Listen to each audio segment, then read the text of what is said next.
What's up everyone, Sick Pritch here, and in today's video we're going to go over the PvP scaling change, and I'll give my thoughts on it while showing you some footage from the open beta. Let's get going.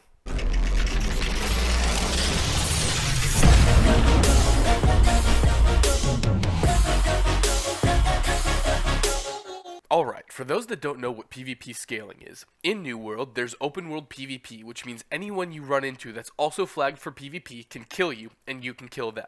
This is true even if you're level 10 and you run into someone that's level 60.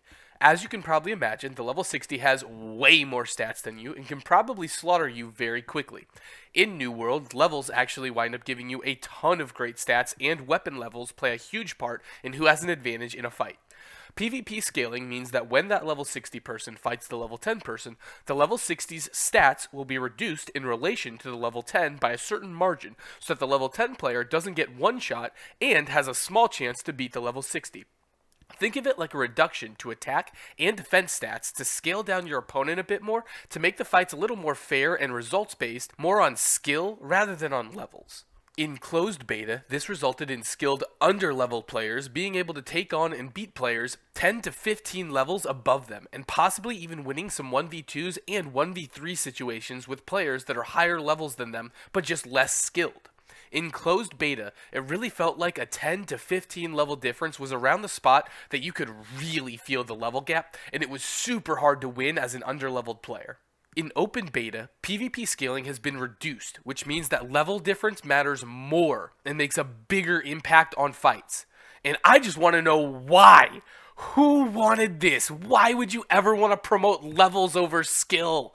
This is a terrible change in my opinion, and an even worse change in implementation, because before, you could really start feeling the level gap around 10 level differences. Now, you start to really feel the difference in level gap around 2 to 3 level differences. That's terrible! If someone is 5 or more levels higher than you, you can basically give up because you're not going to be killing them. And for those extremely skilled players that love 1v2s and 1v3s, good luck beating a couple dudes 5 levels higher than you in stats.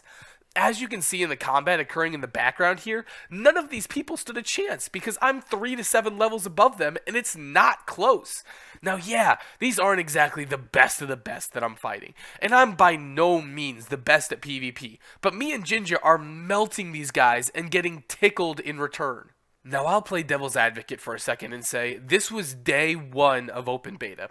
Everyone is low levels, where I believe the level gaps will matter the most, so I think you're seeing the biggest disparity here early on.